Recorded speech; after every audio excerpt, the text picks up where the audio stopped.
Praise the Lord. ദൈവത്തിൻ്റെ അതിപരിശുദ്ധ നാമം വാഴ്ത്തപ്പെടുമാറാകട്ടെ. നമ്മളെക്കുറിച്ച് ദൈവത്തിന് വലിയ പദ്ധതികളുണ്ട്. ദൈവം നമ്മെ ചില പൊസിഷനുകളിൽ ആക്കിക്കൊണ്ട് ദൈവത്തിൻ്റെ പദ്ധതികൾ പൂർത്തീകരിക്കുവാനായിട്ട് നമ്മെക്കുറിച്ച് ദൈവം ആഗ്രഹിക്കുകയാണ്. എന്നാൽ ഇന്ന് പകലിൽ നാം നമ്മളോട് തന്നെ ചോദിക്കേണ്ട ഒരു ചോദ്യമാണ്, നാം ദൈവത്തിൻ്റെ പദ്ധതിയിലാണോ? ദൈവം നമ്മെക്കുറിച്ച് ആഗ്രഹിക്കുന്ന സ്ഥാനത്താണോ നാം നിൽക്കുന്നത്? ദൈവത്തിൻ്റെ ഹൃദയത്തിലെ ചിത്രത്തിൻ പ്രകാരം ദൈവം നമ്മെ ആക്കി വച്ചിരിക്കുന്ന സ്ഥാനത്ത് നാം ഉണ്ടോ? അല്ല, ഇന്ന് നാം എവിടെയെങ്കിലും മാറിയിരിക്കുന്നതായിട്ട് പരിശുദ്ധാത്മാവ് നമ്മളെ ഓർപ്പിക്കുകയാണെങ്കിൽ ഇങ്ങനെ പറയട്ടെ, നാം ഒരു അപകട മേഖലയിലാണ്. ഏറ്റവും സുരക്ഷിതമായ സ്ഥാനം അത് ദൈവത്തിൻ്റെ പദ്ധതിയിൽ ഒരു മനുഷ്യൻ നിൽക്കുന്നിടത്താണ്. ദൈവത്തിൻ്റെ പദ്ധതിക്കകത്ത് ഒരു മനുഷ്യൻ നിൽക്കുമ്പോൾ അവന് പറയുവാനായിട്ട് കഴിയും, എൻ്റെ കൂടെ ദൈവമുണ്ട്. ഈ ലോകത്തിൽ എന്തെല്ലാം സംഭവിച്ചാലും ദൈവത്തിൻ്റെ പദ്ധതി പ്രകാരം ഞാൻ നിൽക്കുന്നത് കൊണ്ട് എൻ്റെ ജീവിതത്തിൽ ദൈവം അനുവദിക്കാതെ ഒന്നും കടന്നു വരികയില്ല. ആ ഒരു കോൺഫിഡൻസ് ഒരു മനുഷ്യൻ ഉണ്ടാകുന്നത് എപ്പോഴും ദൈവത്തിൻ്റെ പദ്ധതിയിൽ ആ മനുഷ്യൻ നിൽക്കുമ്പോൾ മാത്രമാണ്. എന്നാൽ എപ്പോഴാണോ വഴി മാറിപ്പോകുന്നത്, ദൈവത്തിൻ്റെ പദ്ധതിയിൽ നിന്നും ദൈവം ആക്കി വച്ചിരിക്കുന്ന ആ പൊസിഷനിൽ നിന്ന് എപ്പോഴാണോ ഒരു മനുഷ്യൻ ഡിസ്പ്ലേസ് ആകുന്നത്, അവിടെ അവൻ്റെ ജീവിതത്തിൽ അവനൊരു അപകട മേഖലയിലൂടെ കടന്നു പോകുവാനായിട്ട് ആരംഭിക്കുകയാണ്. അതുകൊണ്ട് തന്നെ ഇന്ന് പകലിൽ അങ്ങനെ പരിശുദ്ധാത്മാവ് ഓർപ്പിക്കുകയാണെങ്കിൽ യഥാസ്ഥാനപ്പെട്ട് ദൈവം ആക്കി വച്ചിരിക്കുന്ന ആ സ്ഥാനത്തേക്ക് മടങ്ങി വരുവാൻ പരിശുദ്ധാത്മാവ് ആലോചന പറയുകയാണ്. അതിന് ഏറ്റവും വലിയൊരു ഉദാഹരണമാണ് ഇസ്രയേലിൻ്റെ പ്രഥമ രാജാവായ ശൗലിൻ്റെ ജീവിതം. 1 ദിനവൃത്താന്തം നാം വായിക്കുമ്പോൾ അതിൻ്റെ പ്രാരംഭ ചില അധ്യായങ്ങൾ, ഏകദേശം 9-10 അധ്യായങ്ങളിൽ ആദാം മുതൽ ഒരു വംശാവലിയുടെ ലിസ്റ്റാണ് നമുക്ക് കാണുവാനായിട്ട് കഴിയുക. ആദാം മുതൽ നോഹ കഴിഞ്ഞ് അബ്രഹാം കഴിഞ്ഞ് അങ്ങനെ തലമുറയായി ദാവീദ് വരെയുള്ള ഒരു നീണ്ട വംശാവലി നമുക്ക് കാണുവാനായിട്ട് കഴിയും. അതിൽ തന്നെ ഏറ്റവും പ്രധാനപ്പെട്ട വ്യക്തിയാകേണ്ട ഒരു മനുഷ്യനായിരുന്നു ശൗൽ എന്നുള്ള മനുഷ്യൻ, അഥവാ ഇസ്രായേലിൻ്റെ പ്രഥമ രാജാവായ ശൗൽ. എന്നാൽ ആ ശൗൽ രാജാവിനെ പറ്റി വിവരിക്കുമ്പോൾ എപ്രകാരമാണ് വേദപുസ്തകത്തിൽ നമുക്ക് കാണുവാനായിട്ട് കഴിയുക എന്ന് നമുക്ക് നോക്കാം. 1 ദിനവൃത്താന്തം 8-ാം അധ്യായം അതിൻ്റെ 33-34 വചനങ്ങൾ ഒന്ന് ശ്രദ്ധിച്ചാട്ടെ. നേർ കീശിന് ജനിപ്പിച്ചു, കീശ് ശൗലിന് ജനിപ്പിച്ചു. ശൗൽ യോനാഥാനെയും മൽക്കീശുവയെയും അബീനാദാബിനെയും യേശ്ബാലിനെയും ജനിപ്പിച്ചു. യോനാഥാൻ്റെ മകൻ മെരീബാൽ മീഖായെ ജനിപ്പിച്ചു. നോക്കുക, ഇസ്രയേലിൻ്റെ രാജാവായിരുന്നു ശൗൽ.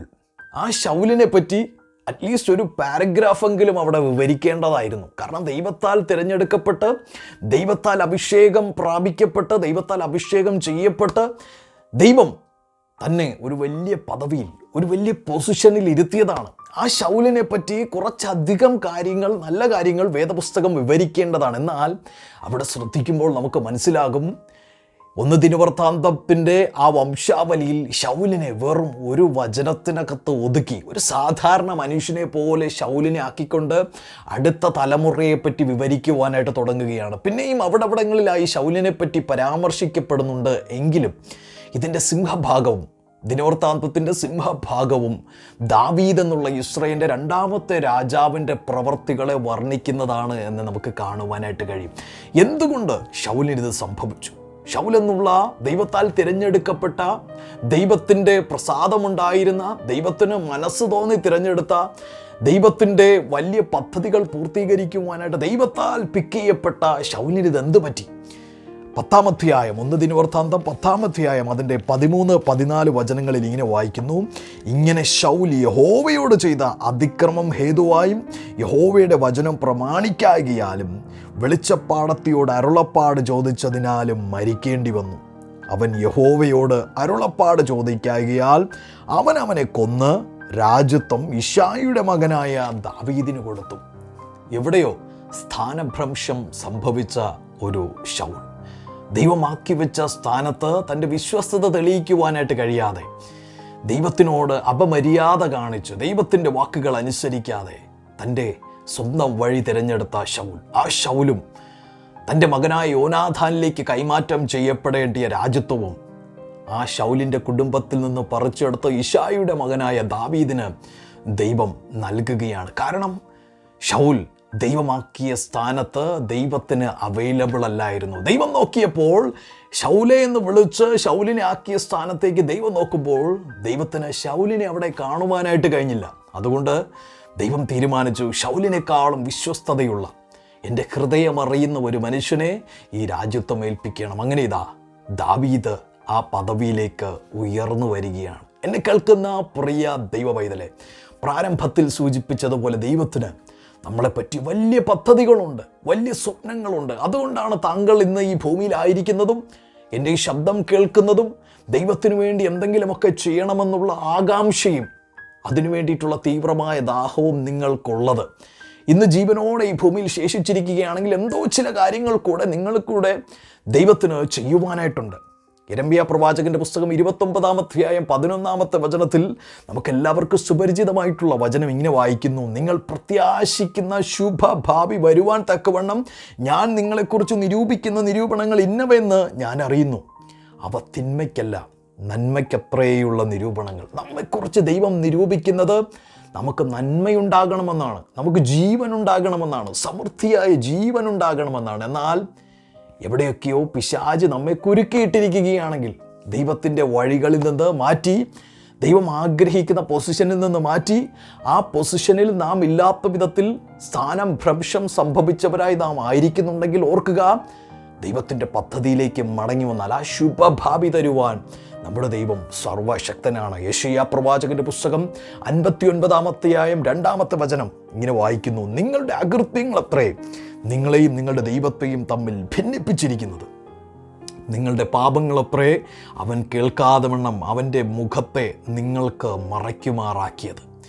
എന്തുകൊണ്ട് പല പ്രാർത്ഥനകൾക്കും നമുക്ക് മറുപടി ലഭ്യമാകുന്നില്ല? കാരണം പ്രാർത്ഥിക്കേണ്ടിയ ആ സ്ഥാനത്ത് നാം ഇല്ല. ദൈവം നമുക്ക് വേണ്ടി അയക്കുന്ന ഉത്തരങ്ങൾ റിസീവ് ചെയ്യേണ്ട റിസീവർ എൻഡിൽ നാം ഇല്ല. നാം എവിടെയോ മാറ്റപ്പെട്ടിരിക്കുകയാണ്, മറ്റേതോ വഴിയിൽ നിൽക്കുകയാണ്. അതുകൊണ്ട് ആ പ്രാർത്ഥനയ്ക്ക് മറുപടി കിട്ടുന്നില്ല. എവിടെയാണോ മനുഷ്യൻ ദൈവത്തിൻ്റെ വഴിയിൽ നിന്ന്, ദൈവത്തിൻ്റെ പദ്ധതിയിൽ നിന്ന്, ദൈവം വച്ചിരിക്കുന്ന പൊസിഷനിൽ നിന്ന് മാറുന്നത്, അവിടെ അവൻ പാപം ചെയ്യുകയാണ് എന്ന് ഓർക്കുക. ഇന്ന് പകലിൽ യഥാസ്ഥാനപ്പെടുവാനായിട്ട് നമ്മുടെ ഹൃദയങ്ങളെ ഒരുക്കുക. സങ്കീർത്തനക്കാരൻ 80-ാം സങ്കീർത്തനം അതിൻ്റെ 3-ാമത്തെ വചനത്തിൽ ഇങ്ങനെ പ്രാർത്ഥിക്കുകയാണ്: ദൈവമേ, ഞങ്ങളെ യഥാസ്ഥാനപ്പെടുത്തണമേ. ഒന്ന് പ്രാർത്ഥിക്കാമോ? ദൈവമേ, എവിടെയാണോ അവിടുത്തെ പദ്ധതിയിൽ നിന്ന്, അവിടുത്തെ പ്ലാനിൽ നിന്ന്, അവിടെ തന്നെ വച്ചിരിക്കുന്ന പൊസിഷനിൽ നിന്ന് ഞാൻ മാറിയിരിക്കുന്നത്, ആ സ്ഥാനത്ത് നിന്ന് എന്നെ മടക്കി വരുത്തണം, എന്നെ ഒന്ന് യഥാസ്ഥാനപ്പെടുത്തണം, എന്നെ ഒന്ന് റിസ്റ്റോർ ചെയ്യണമേ. എൻ്റെ പാപത്തെ എന്നിൽ നിന്ന് അഴിച്ച് അവിടെ നിന്ന് ആഗ്രഹിക്കുന്ന സ്ഥാനത്ത് എന്നെ ആക്കണമെന്നൊന്ന് പ്രാർത്ഥിക്കുവാനായിട്ട് തയ്യാറാകാം. പത്രോസിനോട് ചോദിക്കാം, പത്രോസ് അപ്പോസ്തലനോട് ചോദിക്കാം: പത്രോസേ, നിൻ്റെ ജീവിതത്തിൽ എന്തെങ്കിലും ഇതുപോലെ സംഭവിച്ചിട്ടുണ്ടോ? നിനക്ക് എവിടെയെങ്കിലും സ്ഥാനഭ്രംശം സംഭവിച്ചിട്ടുണ്ടോ? നീ ദൈവത്തിങ്കിൽ നിന്ന് അകലങ്ങളിലേക്ക് പോയ സാഹചര്യം ഉണ്ടായിട്ടുണ്ടോ? ഞങ്ങളെ ഒന്ന് പഠിപ്പിക്കാമോ എന്ന് ചോദിച്ചാൽ പത്രോസ് അപ്പോസ്തലൻ ഇങ്ങനെ പറയും: 1 അല്ല 2 അല്ല 3 തവണ ഞാൻ യേശുവിനെ തള്ളിപ്പറഞ്ഞു. യേശു ആഗ്രഹിച്ച സ്ഥാനത്തെന്നെ കാണുവാനായിട്ടില്ലാത്ത വിധത്തിൽ ക്രൂശ് ചുമന്ന് കാൽവരിയിലേക്ക് പോകുമ്പോൾ യോഹന്നാൻ അപ്പോസ്തലനല്ലാതെ മറ്റൊരു ശിഷ്യനും അവിടെ ഇല്ലാത്ത വിധത്തിൽ മറ്റെല്ലാവരും ഓടി ഒളിച്ചതിനോടൊപ്പം പത്രോസും എവിടെയോ ഓടി ഒളിച്ചു. മാത്രമല്ല 3 തവണ യേശുവിനെ അറിയില്ല എന്ന് പറഞ്ഞ് ആ രാത്രിയിൽ പത്രോസ് അപ്പോസ്തലൻ തള്ളിപ്പറഞ്ഞതാണ്. എന്നാൽ യേശുവിൻ്റെ സ്നേഹം തന്നെ പിന്നെയും തേടി വരികയും അവനെ യഥാസ്ഥാനപ്പെടുത്തുകയും അവനെ റിസ്റ്റോർ ചെയ്യുകയും ദൈവം ആഗ്രഹിക്കുന്ന പൊസിഷനിലേക്ക് അവനെ കൊണ്ടുവരികയും ചെയ്തപ്പോൾ അവൻ്റെ ജീവിതം ഏറ്റവും ശ്രേഷ്ഠകരമായി മാറി. പിന്നത്തേതിൽ താൻ ലേഖനം എഴുതുമ്പോൾ ഇങ്ങനെ എഴുതി വെച്ചു: പത്രോസ് എഴുതിയ 1-ാം ലേഖനം 5-ാം അധ്യായം അതിൻ്റെ 10: എന്നാൽ അല്പകാലത്തേക്ക് കഷ്ടം സഹിക്കുന്ന നിങ്ങളെ ക്രിസ്തുവിൽ തൻ്റെ നിത്യതേജസ്സിനായി വിളിച്ചിരിക്കുന്ന സർവകൃപാലുവായ ദൈവം തന്നെ യഥാസ്ഥാനപ്പെടുത്തി ഉറപ്പിച്ച് ശക്തീകരിക്കും. ഇല്ല, നിങ്ങൾ ഒറ്റയ്ക്കല്ല. നിങ്ങൾക്ക് ഇനിയും ദൈവത്തിൻ്റെ അടുത്തേക്ക് കടന്നു വരുവാനായിട്ട് കഴിയും. ദൈവമാക്കി വെച്ചിരിക്കുന്ന പൊസിഷനിലേക്ക് നിങ്ങൾക്ക് പിന്നെയും കടന്നു വരുവാനായിട്ട് കഴിയും.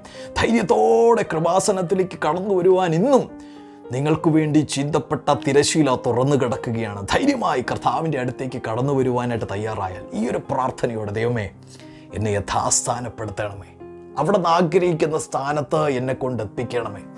ഞാൻ എപ്പോഴും അവൈലബിൾ ആകത്തക്ക വിധത്തിൽ എൻ്റെ ജീവിതത്തിൽ എന്നെ വരിഞ്ഞു മുറുക്കുവാനായിട്ട് പോകുന്ന പാപത്തിൻ്റെ ശക്തികളിൽ നിന്ന് എന്നെ വിടുവിച്ച് അങ്ങയുടെ നാമമഹത്വത്തിനായിട്ട് എന്നെ ഉപയോഗിക്കണമെന്ന് പ്രാർത്ഥിക്കാം. ദൈവം അതിനായി നമ്മളെ സഹായിക്കുവാനായിട്ട് പോവുകയാണ്. ആ ഒരു മനോഭാവത്തോടുകൂടെ ഈ റെസ്റ്റോറേഷൻ പവറിൽ വിശ്വസിച്ചുകൊണ്ട് ദൈവമാക്കി വെച്ചിരിക്കുന്ന പൊസിഷനിൽ ആ സ്ഥാനത്ത് തന്നെ നമുക്ക് തുടരാം. ദൈവം അതിനായി നമ്മളെ സഹായിക്കട്ടെ. ആമേൻ. God bless U.